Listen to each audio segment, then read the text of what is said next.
en dépit de l'existence de sources relativement abondantes, tant du côté de l'historiographie que de celui de l'épigraphie, l'histoire des relations entre Athènes et Rome dans le premier quart du IIe siècle présente encore quelques zones d'ombre.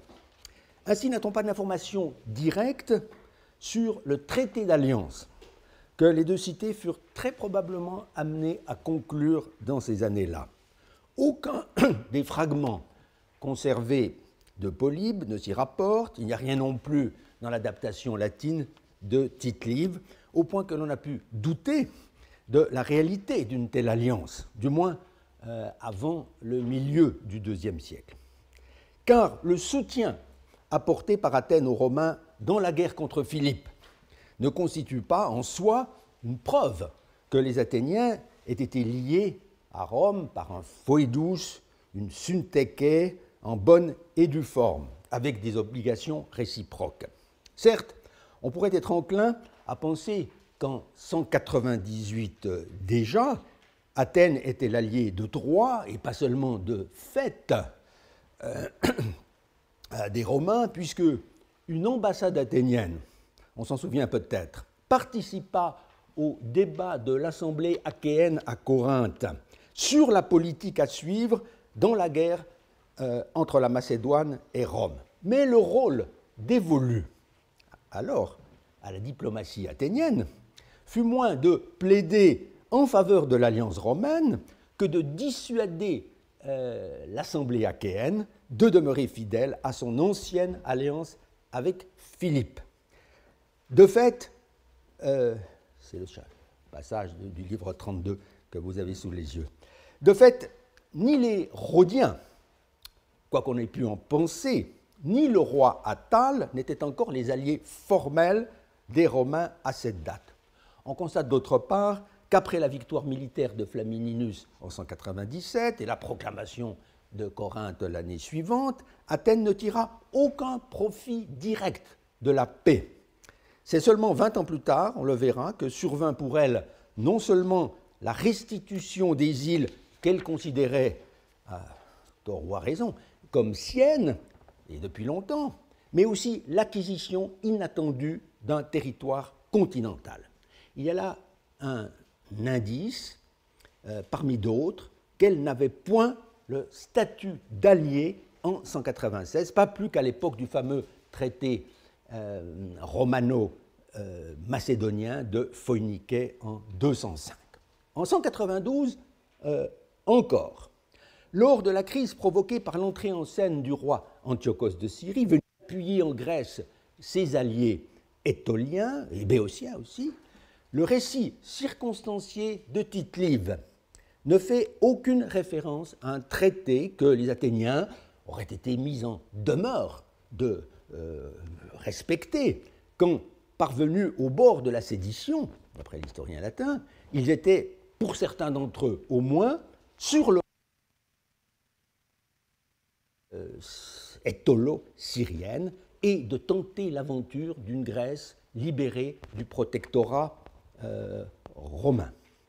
Aussi est-ce plus probablement au lendemain de cette guerre dite antiochique, en 191, qu'Athènes pourrait avoir pris, bon gré, mal gré, la décision de conclure avec Rome un véritable traité. Il y a en faveur de cette hypothèse un indice épigraphique, de prime abord assez ténu, assurément, mais d'un certain poids quand même à la réflexion. C'est le fait mis en évidence il y a déjà passablement de temps par l'épigraphiste américain Sterling Dow, que la formule habituelle des vœux prononcés 12 fois l'an par les pritanes athéniens révèle une petite modification à une date que l'on peut situer actuellement non plus vers 200, comme le faisait ce savant, mais justement entre 191 et 188, au vu des décrets prytaniques, des décrets pour les pritanes, actuellement disponibles. À partir de ce moment, en effet, la protection des dieux est appelée non seulement sur le peuple et le conseil des Athéniens, avec, comme ici, la mention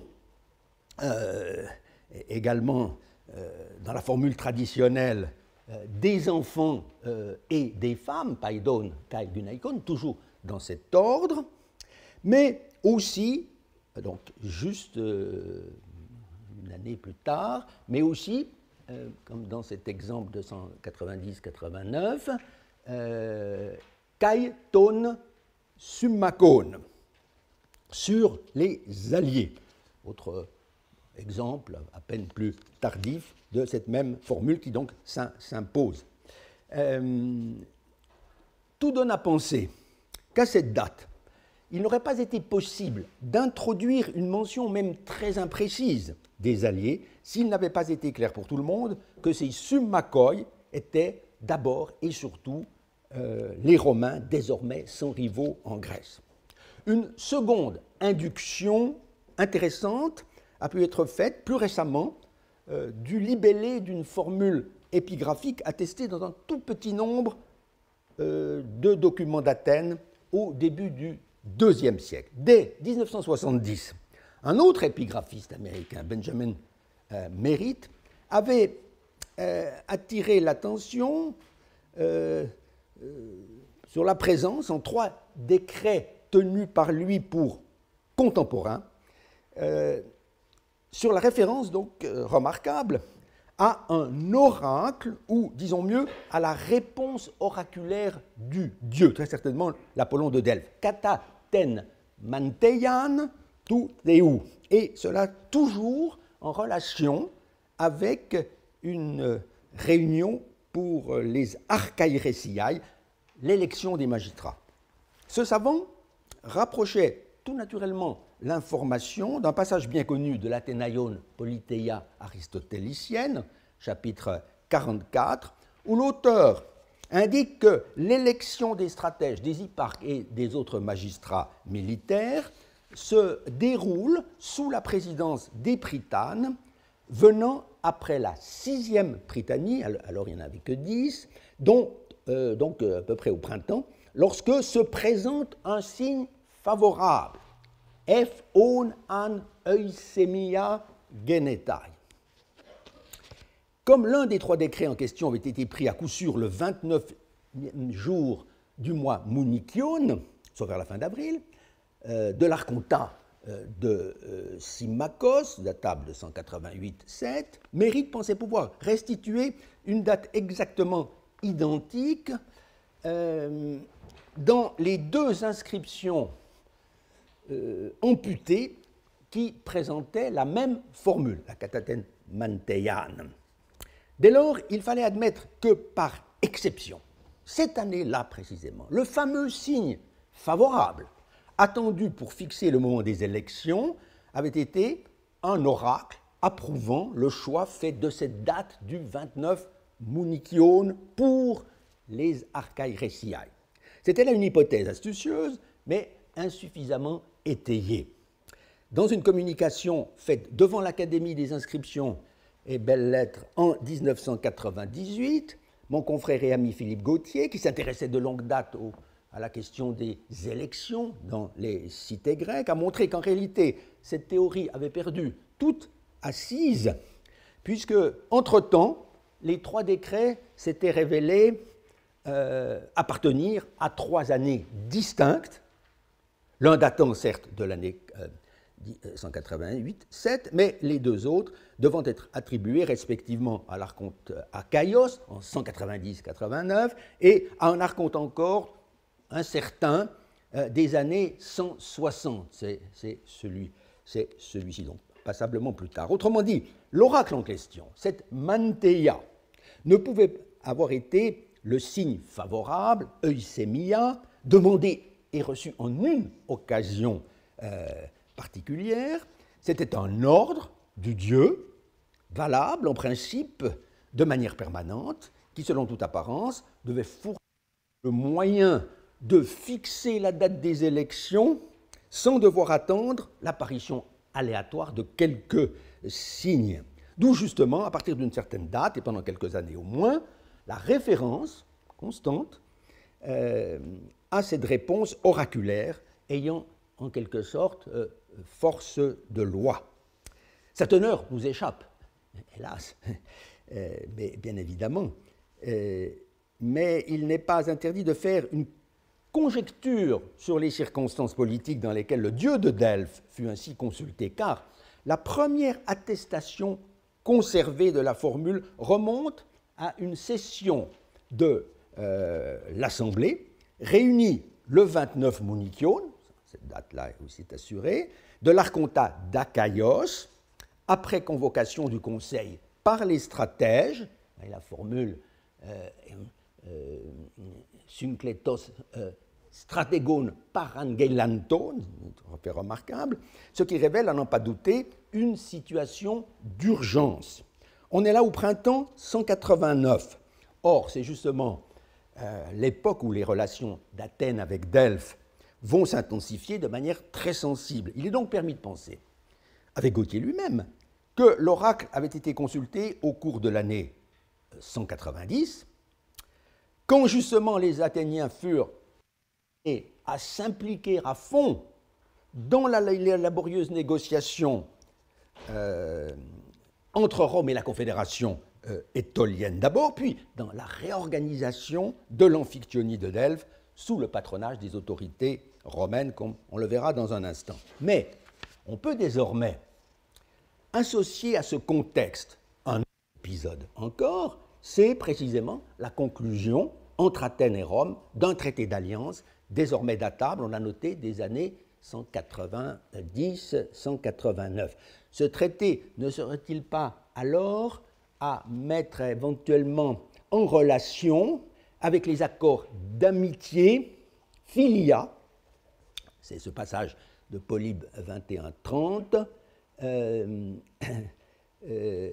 conclu depuis l'arrivée du consul Publius Cornelius Scipion en 190, traité conclu donc entre les Romains et nombre de cités grecques, la plupart devant se trouver, il est vrai, aux frontières de l'Étolie. En tout cas, les Athéniens ne manquèrent pas d'occasion, en ces années de grands bouleversements politiques et institutionnels, d'interroger le dieu de Delphes et de solliciter, d'une manière ou d'une autre, ses avis.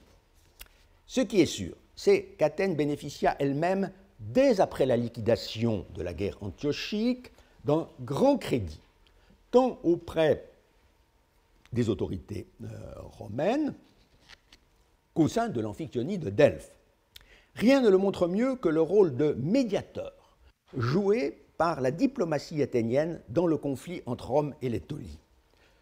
Plusieurs ambassades vont trouver les autorités de la Confédération étolienne pour les engager dans ce que l'on appellerait aujourd'hui un processus de paix, si rigoureuses que dussent être les conditions imposées par les Romains. Grâce à de longs passages de Polybe, relayés plus brièvement par Tite-Live, on est particulièrement bien informé sur l'action menée par deux personnes appartenant visiblement à l'élite sociale de la cité d'Athènes. D'un côté, Ekédémos du dème de Kydathénaïon et de l'autre, Léon du dème d'Aïxoné. Du premier, on sait qu'il était issu d'une famille bien connue, milieu du siècle précédent, de sorte que le notable actif dans les années 190-170 est présenté comme Ekédémos III dans le stemma de la famille, où, vous le voyez, pas moins de 6 homonymes jusqu'à l'époque d'Auguste, stemma qu'a établi Christian Habicht dès 1982. Cet historien a su reconnaître notre personnage dans le bel Ekédémos. Le bel Ekédémos, célébré par une épigramme de l'anthologie palatine, 1255, qui fait de ce jeune homme le maître de la sécropie d'Athènes et comme un nouveau Phébus pour l'Attikekropian d'Ekédémos Odoïteros Attidi Phoibos. Pas mal, non? Émule de l'Apollon régnant sur Délos. l'identification est malheureusement passée inaperçue des spécialistes de l'ontologie, ce recueil toujours en cours de publication aux Belles Lettres. L'importance de cet Ékédémos, fils de Mnésithéos, ressort également, quoique de façon infiniment plus prosaïque, de l'imposante souscription, plusieurs centaines d'Athéniens, de l'année 183-2, où il apparaît avec les siens en tête de liste, avec femmes et enfants, on peut bien le dire, avant même Mykione de Képhysia, le fils du libérateur de 229, Eurycleides. Et 10 ans plus tard encore, il souscrit pour la construction d'un pyrgos, d'une tour, et là encore, il est le premier de la liste. Mais c'est un peu plus tôt dans sa carrière, au printemps 190, qu'il devait accomplir l'action qui lui assura une très durable notoriété, en conduisant au titre de chef d'ambassade princeps legationis, dit Tite-Live, et Polybe déjà, une députation athénienne chargée de s'entremettre entre les Romains qui assiégeaient la ville locrienne d'Amphissa à l'est de Delphes, et aussi les autorités du Koinon. Vous avez donc ce dossier dans l'exemplier. Cette ville d'Amphissa qui faisait partie depuis longtemps du Koinon étolien. L'enjeu de l'ambassade était d'autant plus considérable que les commandants de l'armée romaine n'étaient pas les premiers venus, tant s'en faut. D'un côté, le consul sortant, ce Manius Acilius Glabrion, que l'on a déjà vu à l'œuvre à travers la fameuse inscription de Stymphale, vous en souvenez peut-être, ce décret des gens délatés, naguère chassés de leur ville par les Étoliens, précisément. La chose, du moins, nous a paru plus que jamais évidente. De l'autre côté, le nouveau consul, Lucius Cornelius Scipion, celui de 190, tout fraîchement arrivé de Rome, en compagnie de son frère Publius, agissant à ses côtés comme légat. Or, ce dernier n'était autre que le fameux Scipion l'Africain, le vainqueur d'Hannibal à Zama 10 ans plus tôt, conquérant de l'Espagne et futur vainqueur en 189, aux côtés toujours de son frère le consul, du roi Antiochos III à Magnésie du Méandre, du Sicile, pardon. Quel plus beau sujet pour Polybe que de relater en détail ces négociations en mettant en avant, et sans la moindre acrimonie cette fois, le rôle des Athéniens, dont il reconnaît que le principal émissaire, princeps legationis, notre Ékédémos, donc, fut d'autant mieux reçu par les Scipions que ceux-ci avaient hâte de déplacer en Asie le théâtre des opérations militaires, car il était bien plus glorieux pour eux, et plus rentable aussi, de combattre un grand et richissime monarque que d'assiéger la modeste ville d'Amphissa pour briser enfin la résistance à outrance des Étoliens. Ékédémos espérait donc pouvoir transmettre à ceux-ci, de la part des Romains, les conditions d'une réduction acceptable. Mais c'était méconnaître encore le caractère implacable de la machine de guerre romaine. Aux Étoliens, en effet, ne fut laissé le choix qu'entre Charybde et Scylla, soit le versement d'une énorme indemnité de guerre, 1000 talents, soit la capitulation pure et simple qui les livrait à l'entière discrétion du Sénat.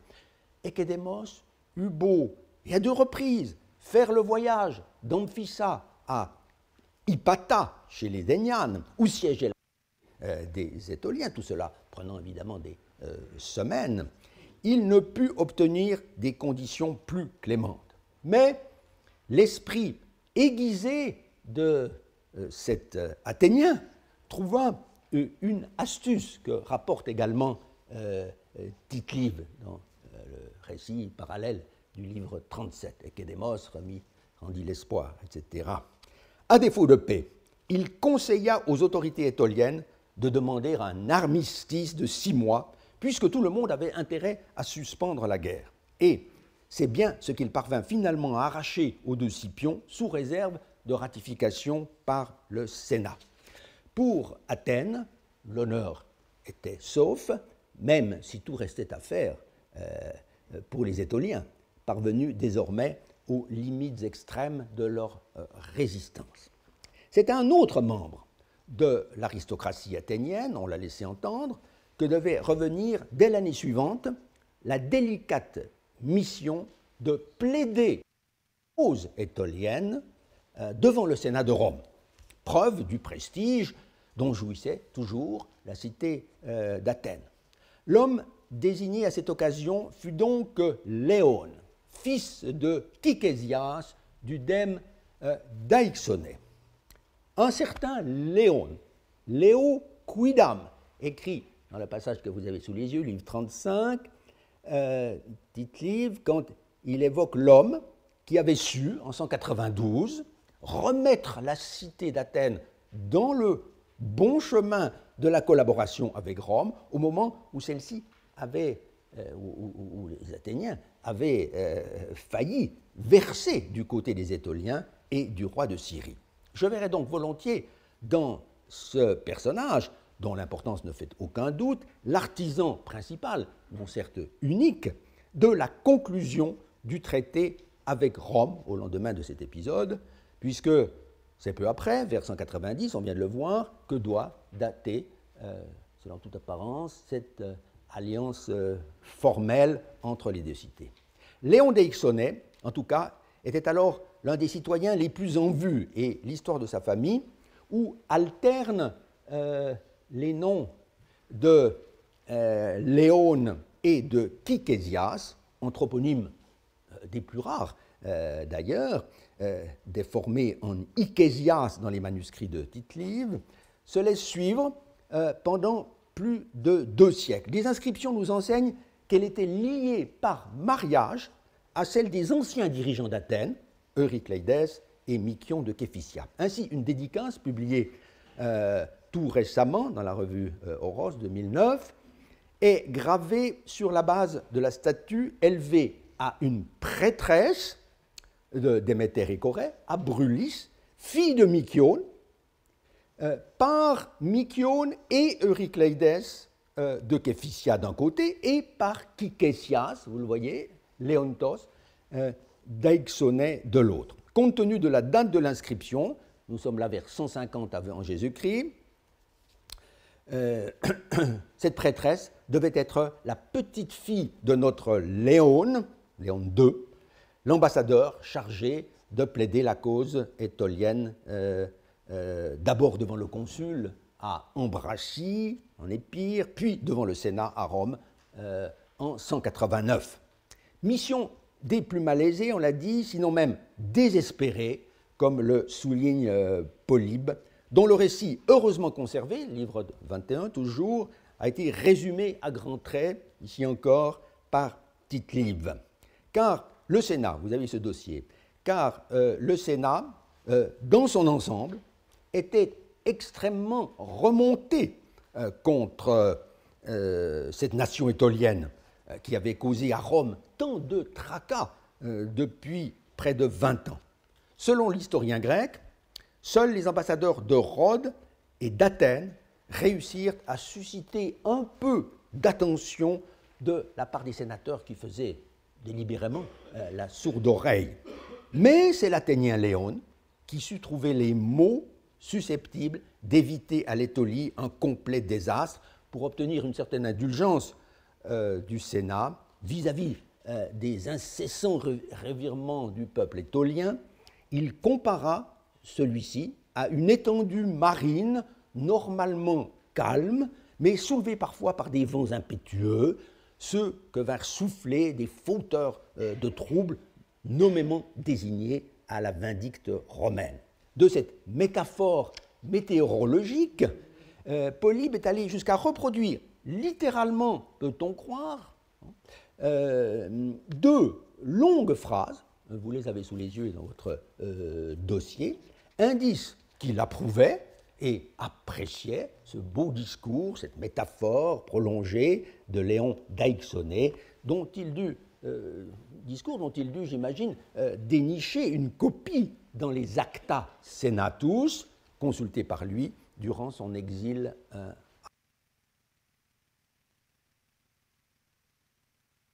avec les autorités romaines, allait permettre à la cité de défendre avec succès ses intérêts dans une entreprise directement liée au déboire des Étoliens à partir de 191 et à leur capitulation en 189.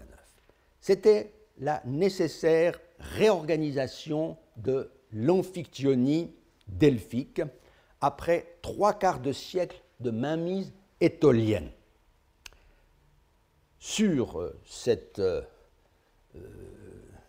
vénérable association de 12 peuples de la Grèce centrale, plus ou moins directement intéressés à la gestion de 2 sanctuaires, non pas d'un seul, car à celui de Delphes, le plus important, mais pas forcément le plus ancien, faisait écho, pendant, celui des Pyles ou d'Antella, beaucoup plus proche de la mer, dans le golfe Maliaque, près de l'embouchure du Sperchios.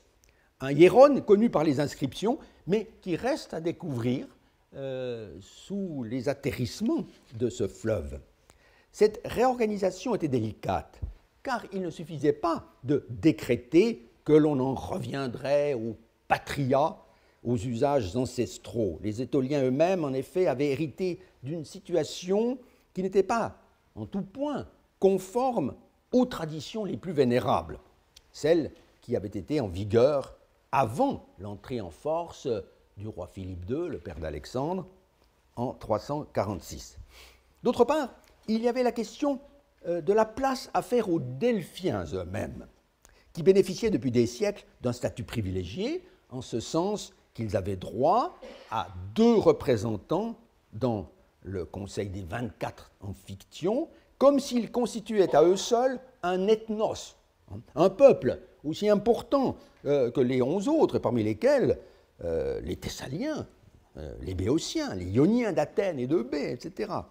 C'est que les Delphiens entendaient profiter de l'abaissement de l'Étolie pour obtenir la présidence du Conseil amphictyonique. Et à cette fin, ils avaient d'emblée fait valoir leurs droits auprès des autorités romaines. On a conservé à Delphes plusieurs pièces de ce dossier, notamment une lettre aux Delphiens du consul, déjà mentionné, du consul Manius Acilius Glabrion, datant du printemps 190, qui garantissait leur autonomie et s'engageait à les défendre à Rome, apparemment, contre les agissements de certains autres membres de l'amphictyonie, tout spécialement les Thessaliens. C'est le texte que vous avez sous les yeux. Il n'est pas dans le dossier. De son côté, la communauté des amphictyons, to koinon tos amphictyonon, jugeait à propos d'honorer ce même magistrat en tant que bienfaiteur, puisque c'est à lui qu'elle devait d'être libérée du joug étolien. Numéro 1 dans le dossier. Mais la plupart des peuples qui la constituaient n'entendaient pas laisser les Delphiens profiter de ce vacuum politique pour faire triompher leur volonté de s'assurer la haute main sur les ressources du sanctuaire et du concours pythique.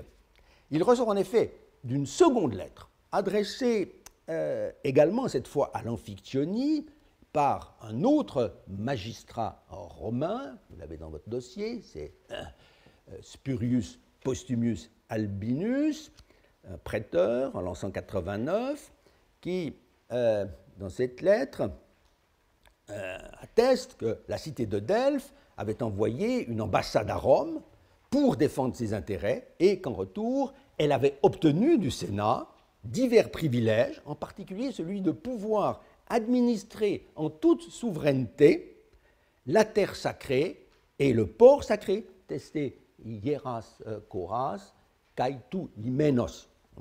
Le port joue un grand rôle, notamment lors des Pythias, avec l'arrivée des pèlerins et des concurrents. Cela montre bien où se situait l'un au moins des enjeux. Ce senatus consulte trop favorable aux Delphiens ne laissa pas de susciter contre eux des actes de violence. Leurs ambassadeurs furent assassinés au retour.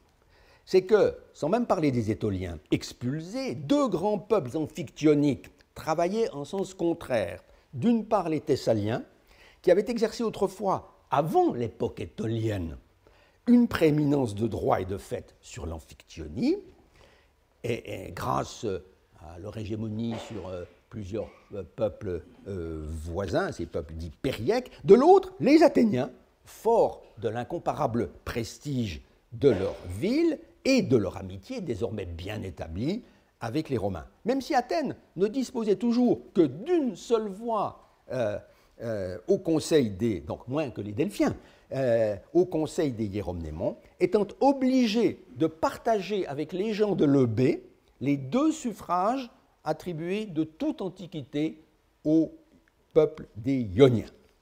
Deux documents remarquablement convergents, quoique d'origine différente, l'un delphique, l'autre athénien, nous renseignent sur les principales étapes de cette action concertée entre les Thessaliens et les Athéniens, avec l'appui de la majorité, certainement, des députés amphictyoniques. Étant donné qu'il a déjà été possible d'en prendre connaissance lors du dernier séminaire, je me borne ici à en rappeler la teneur. Leur point commun le plus fondamental, c'est qu'ils font tous deux référence, très explicitement, à l'autonomie des peuples et au caractère démocratique des cités composant alors l'amphictyonie, avec cette phrase remarquable, to koinon, ton amphictyonon, ton apoton autonomon ethnon, kai democratoumenon poléon. C'est évidemment l'affirmation de la liberté recouvrée après la fin de la tyrannie étolienne. Il ne faut en revanche voir là aucun acte d'hostilité à l'égard du roi de Macédoine, qui, a-t-on souvent pensé, aurait été délibérément écarté de cette amphictyonie libérée et pro-romaine. On y reviendra. De ces deux inscriptions, la plus connue, parce que publiée depuis près d'un siècle, est un décret de l'amphictyonie, celui que vous avez sous les yeux, trouvé à Delphes même dans les fouilles françaises.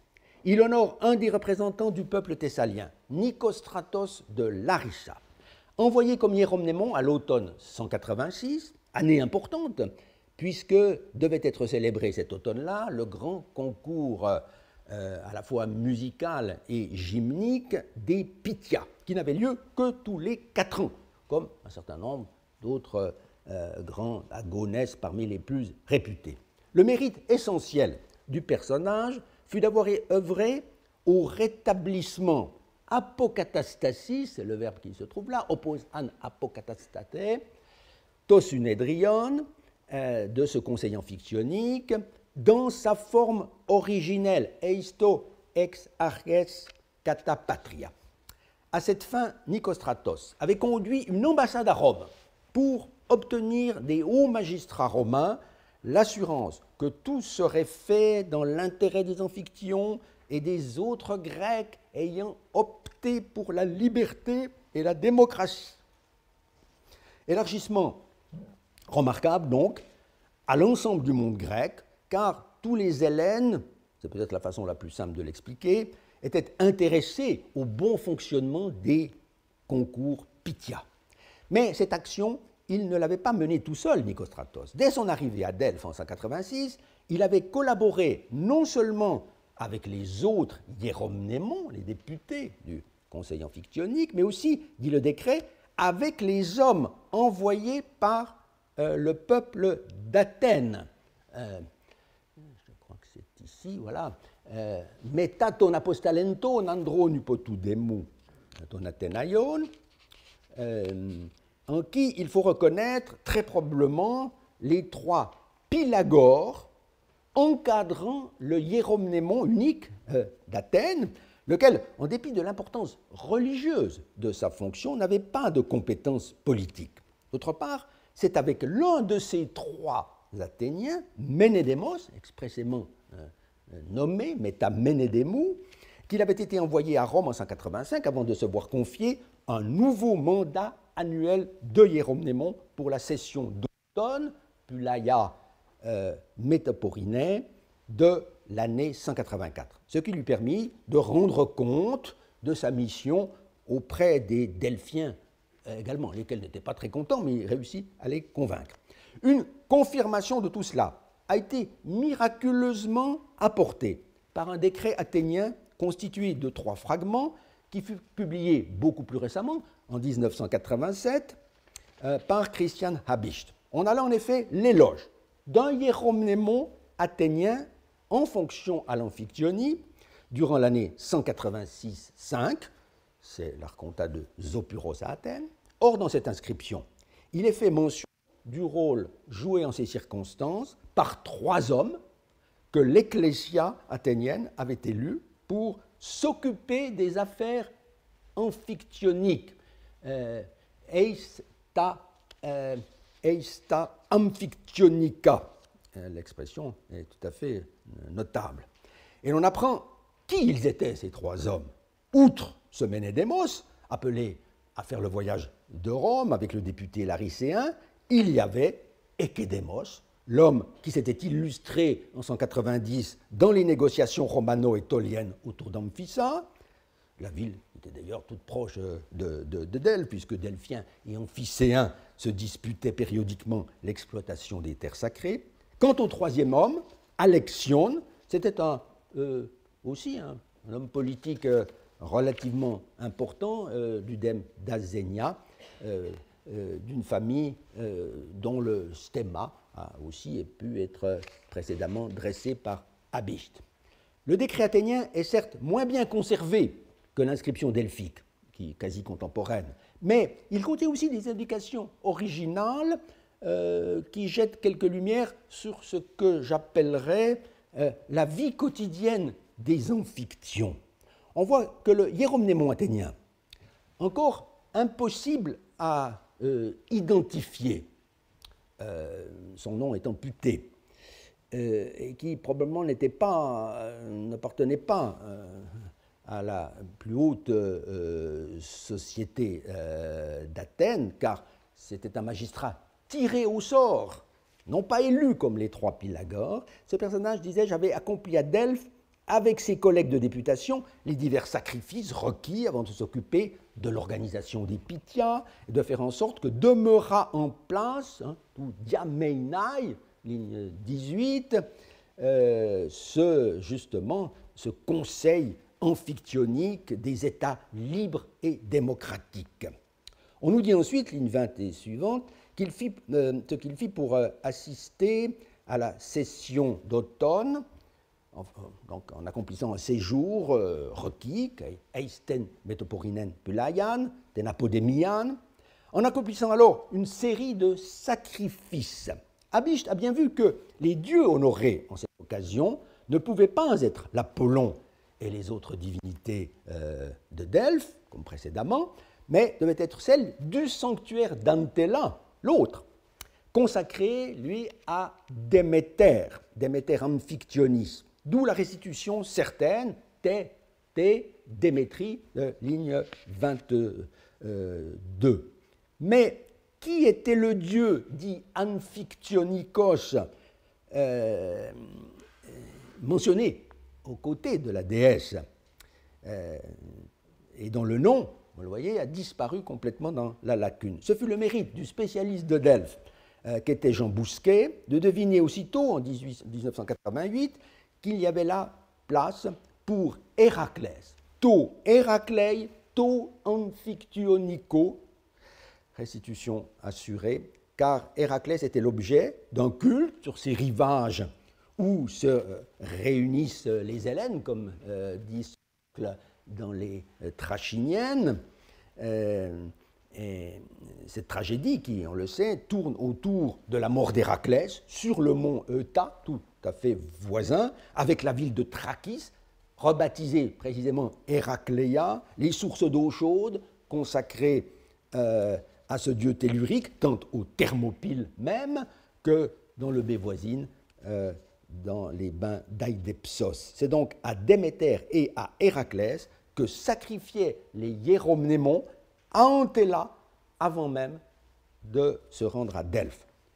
Ajoutons un dernier mot sur cette amphiktyonie telle qu'elle apparaît au terme du réajustement issu, non sans mal, de l'action conjuguée des Thessaliens et des Athéniens. Peuples amphictyoniques correspondant à ces années-là, ces années 180. Mais on en conserve une que je vous montre rapidement, complète, pour l'an 178, donc 10 ans après, si l'on veut, ou même moins de 10 ans, qui donne la composition du Conseil au complet. Le seul absent, pour arriver au nombre tout à fait traditionnel de 24, est le représentant des Doriens de la métropole, c'est-à-dire des Achéens, en fait, à cette époque. Par ailleurs, dans le tableau du haut, ici, on a deux tableaux à comparer qui donnent l'état des lieux, sinon en 178. Dans le tableau du haut, on corrigera une petite bévue, mais qui peut troubler, les Oïtéens d'Héraclée, justement, Thrakis, hein, et les Maliens de Lamia n'ont chacun qu'un seul hiéromnémon. Ils en ont deux ensemble, et non pas quatre, ce qui les surreprésenterait. Et le tableau du bas d'un autre auteur corrige, ou plutôt donnait la bonne solution d'emblée. Ce document a cependant été source de perplexité pour les modernes, dans la mesure où, au lieu d'y trouver la confirmation des réformes, si ce n'est dans la prééminence, à noter quand même, la prééminence donnée aux Delphiens, qui prennent la place des Étoliens, lesquels avaient pris la place eux-mêmes des Thessaliens. On y découvre non seulement des peuples alors encore soumis à l'Étolie, elle-même formellement exclue, mais surtout deux représentants de Persée, roi de Macédoine, et aucun pour les Phocidiens, voisins de Delphes, pourtant réintégrés en 278.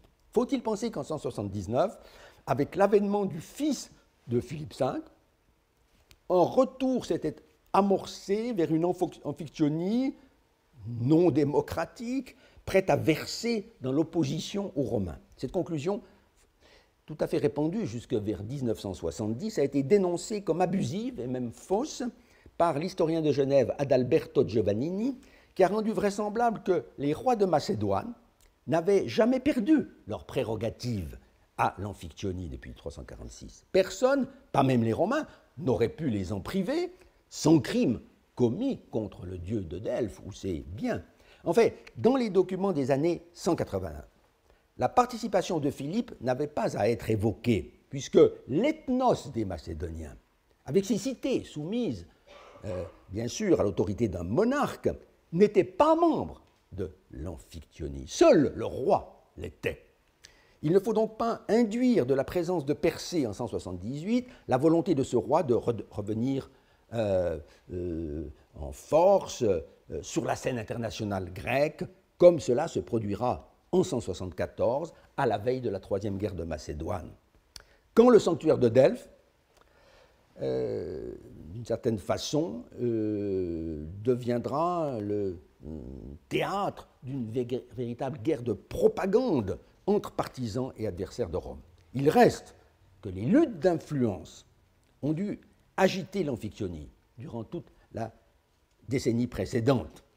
La liste de cette année 178, témoignant sans doute d'un savant compromis obtenu peu auparavant entre les principales forces en présence, Delphiens, Étoliens, Thessaliens et Athéniens, sans oublier le roi Philippe avec les alliés qu'il conservait encore en Grèce.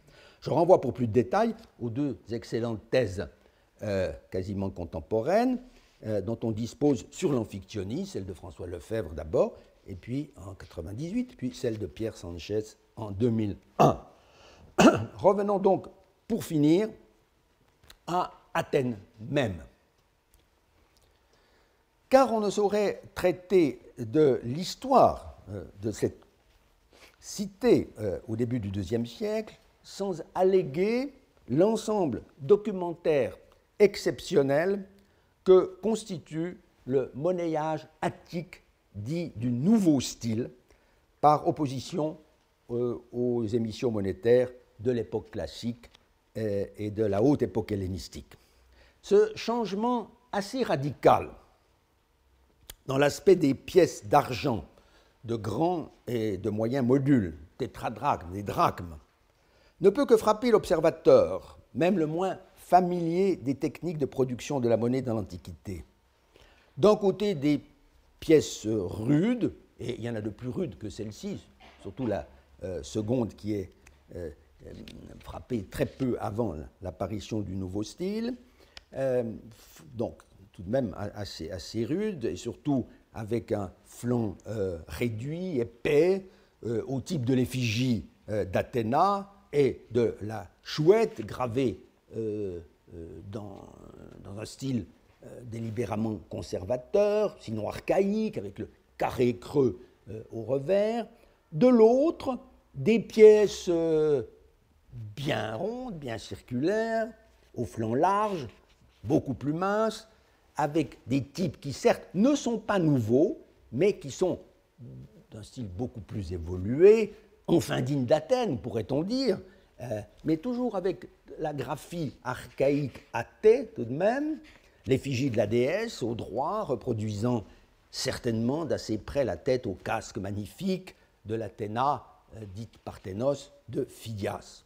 La chouette au revers, n'occupant plus qu'une partie du champ sur une amphore et laissant place à des images variées, à des monogrammes, puis à des noms complets de magistrats qui changent d'émission en émission. Vous avez aussi une page dans votre dossier là-dessus.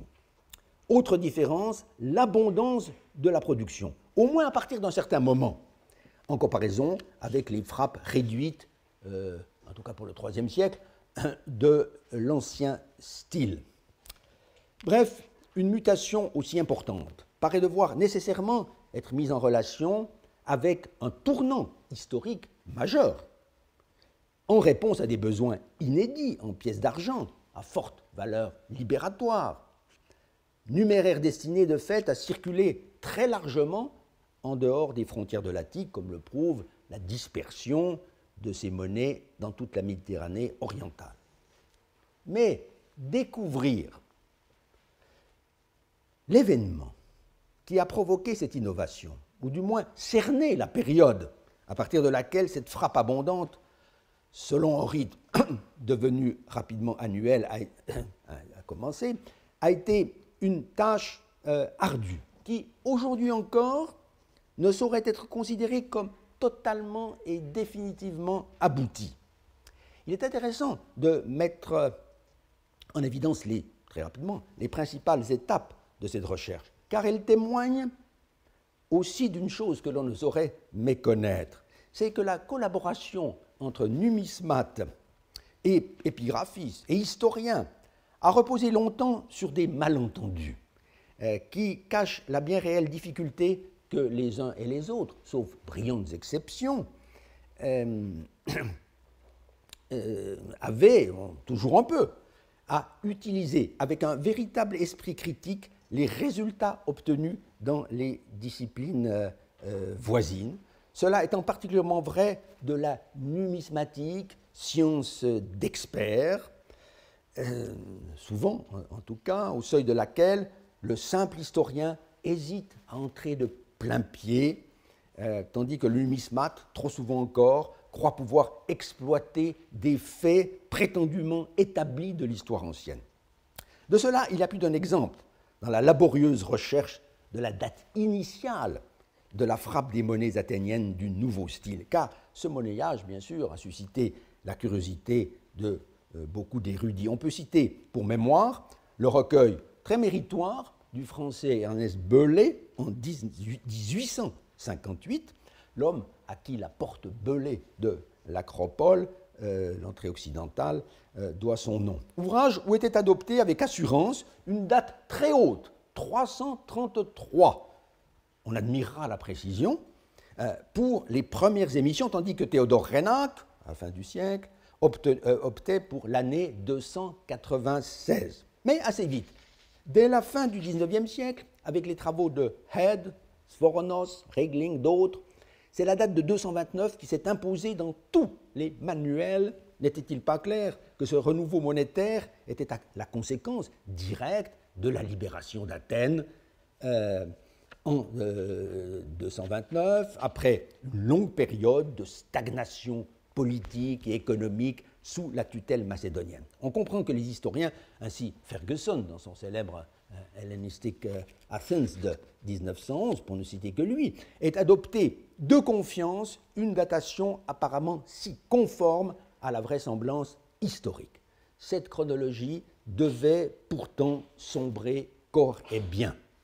Deux savants, au milieu du siècle dernier, ont contribué de manière essentielle, quoique très différente, à l'avancée de nos connaissances.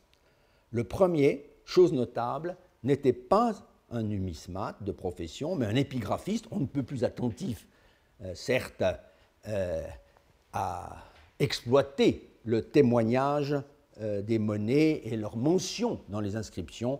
C'est, on le sait, Louis Robert qui, en 1951, consacrait un chapitre de ses célèbres études de numismatique grecque au drachme du Stéphanéphore. D'après l'expression drachmai tou Stéphanéphorou, dans des documents de la basse époque hellénistique à Athènes et à Délos. Il faisait justice d'une théorie en château de cartes qui, depuis plus de 100 ans, avait régné partout, sans provoquer la moindre réserve, à savoir que le Stéphanéphore, avec un S majuscule, ce porteur de couronne, était un héros, peut-être Thésée, dont le culte avait été associé, pour quelques raisons topographiques mystérieuses, à la production monétaire athénienne. En réalité, comme le montrait Robert, sans laisser place au moindre doute, le mot qu'il fallait sous-entendre avec le neutre Stéphanéphoron était tout simplement argurion. On avait affaire à l'argurion Atticon Stéphanéphoron, c'est-à-dire au monnayage appelé par les modernes, faute de mieux, de nouveau style, alors que les anciens le désignaient de façon bien plus concrète, comme toujours, sous le nom de Stéphanéphore, parce que sa caractéristique la plus évidente, vous l'avez vu, par rapport aux séries antérieures, se trouvait dans la présence d'une couronne de feuillage au revers, couronne qui manquait effectivement dans les drachmes dites glaucophoroi, porteuses de chouettes. L'opposition entre ces deux types successifs est d'ailleurs faite de la manière la plus expresse. Dans une inscription de Délos de l'époque déjà athénienne, datable des années 150, où il est question de tétradrachme attique glaucophore, frappé avant le Stéphanéphore. Tétrachma, attica, glaucophora, ton proteron, copenton, tout Stéphanéphore. De tout cela, Louis Robert tirait aussi un enseignement pour la chronologie, même si cette question était encore laissée ouverte, car il constatait alors déjà que la tendance chez plusieurs numismates autorisés, Cambanis, Bellinger, dans les années 40, était à baisser assez considérablement ce monnayage, en mettant le point de départ, non plus en 229, mais résolument après 200, voire seulement vers 180. Or, cette datation nouvelle, notait-il, s'accorde beaucoup mieux avec les documents de Délos, étudiés par lui, qui laissent voir que vers 155, l'argent attique stéphanéphore était de création relativement récente, puisqu'il s'avérait encore nécessaire, alors, de le distinguer de l'ancien numéraire.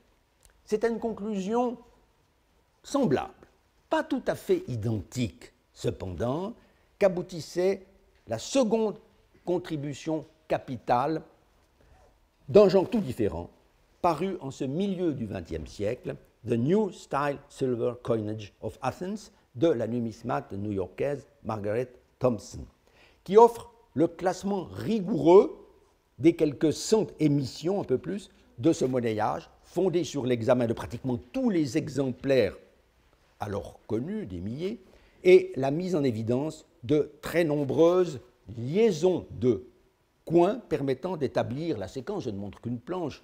Les premières émissions avec différents coins classés, permettant donc d'établir cette séquence des frappes annuelles, ce rythme étant assuré à partir d'une certaine date au moins. Fruit d'un travail considérable, cette œuvre est tenue à juste titre pour un ktema eis aei, pour une acquisition définitive, dans la mesure où même la trouvaille de coins inédits ou de combinaisons nouvelles ne saurait guère affecter le résultat d'ensemble, c'est-à-dire la séquence des 110 ou quelques 110 émissions reconnues par cette numismate. Pourtant, et avec regret, on doit bien reconnaître que l'auteur a manqué, si l'on peut s'exprimer ainsi, deux rendez-vous essentiels. Le premier, c'était le rendez-vous avec l'épigraphie. En dépit d'une familiarité certaine avec cette discipline, Margaret Thompson n'a pas véritablement cherché à engranger les apports des inscriptions. Elle cite le livre de Robert, mais ne l'utilise pas. Pourtant, elle aurait dû abandonner cette appellation de New Style, entérinée certes par un vieil usage, mais sans fondement dans les sources anciennes, alors que la dénomination antique, qui n'apparaît jamais dans son ouvrage, avait été révélée, était parfaitement claire. L'argent attique stéphanéphore. On hésite, en revanche, à reprocher à quelqu'un qui a livré un tel travail d'avoir parfois négligé les possibilités de datation offertes par les inscriptions d'Athènes et de Délos. Mais le fait est que c'est en partie la cause, ce manque de familiarité, du second rendez-vous manqué, celui de la numismatique avec l'histoire. Dès 1952, en effet, sinon même avant, Margaret Thompson a arrêté un cadre chronologique qu'elle n'a plus ensuite la possibilité ou la volonté, le courage de reprendre dans sa publication monumentale de 1961, où ce cadre est donné d'entrée de jeu comme une certitude sans véritable exposé justificatif. Or, il reposait malheureusement sur deux convictions qui devaient se révéler l'une et l'autre ruineuses.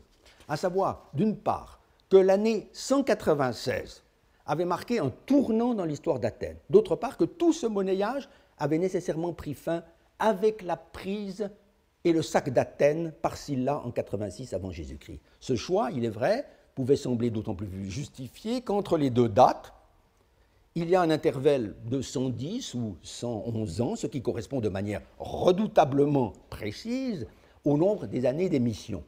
Mais le système de Margaret Thompson se heurtait à une très grave difficulté, puisqu'il impliquait la mise à l'écart d'une identification pourtant obvie et faite depuis longtemps entre les magistrats monétaires de l'émission Basileus Mithridates, les deux exemplaires, pardon, et Aristion, placé en seconde, avec les deux très fameux personnages qui eurent partie liée dans la révolte d'Athènes contre Rome en 87, le roi Mithridate VI et le rhéteur Aristion.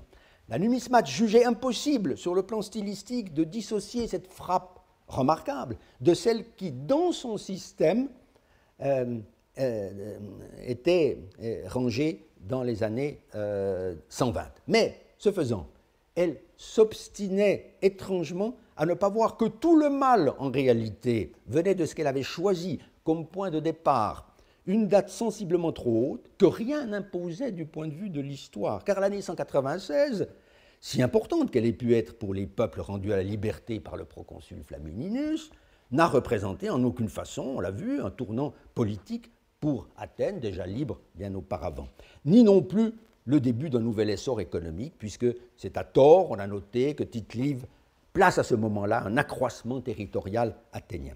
On est donc bien en droit de considérer comme arbitraire la chronologie absolue proposée par Margaret Thompson, qui de fait fut d'emblée attaquée de divers côtés, ainsi par l'épigraphiste David Lewis, par le numismate Christoph Boehringer, au point que plus personne aujourd'hui, hormis peut-être quelques collectionneurs attardés, ne songe à la défendre, tandis que tout le monde accepte sa chronologie relative. Mais l'unanimité, je vais terminer, l'unanimité ne règne pas encore sur la fixation de l'année initiale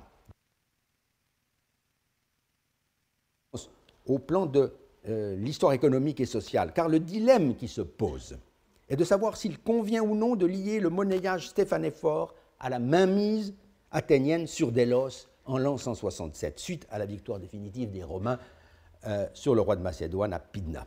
C'est une datation immédiatement postérieure à cet événement, donc vers 165, que se range notamment Christian Habicht depuis un quart de siècle dans le sillage des premiers critiques de la chronologie trop haute de Margaret Thompson. Il est incontestable que cette solution a pour elle la simplicité, puisqu'elle permet de loger précisément entre ce 165 environ et 87-86 les 77 frappes annuelles qui séparent la première émission connue de tétradrachme stéphanéphore de celle fameuse entre toutes avec le nom du roi Mithridate, le protecteur d'Athènes contre les Romains. Mais elle offre aussi l'inconvénient d'être un peu rigide, puisque d'une part, elle interdit de supposer que certaines émissions peu abondantes du début, comme l'a montré Picard, ces émissions du début sont relativement peu abondantes, ça ressort aussi de ce tableau.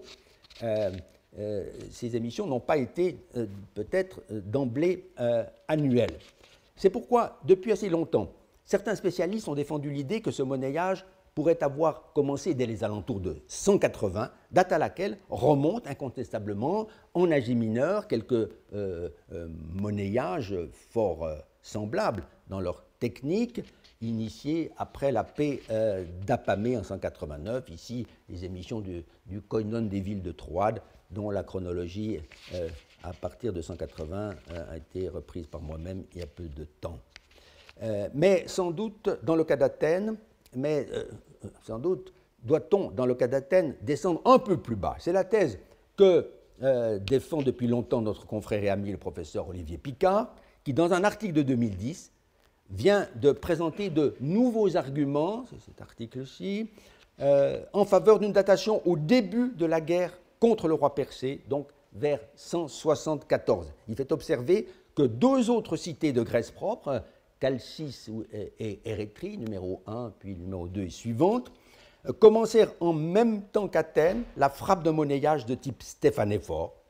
C'est du reste ce qu'avait reconnu d'emblée aussi Margaret Thompson, sur la base d'un très intéressant trésor monétaire, celui-là même, trouvé il y a une soixantaine d'années sur les rives du petit port d'Antédon en Béotie. Mais en plaçant cette émission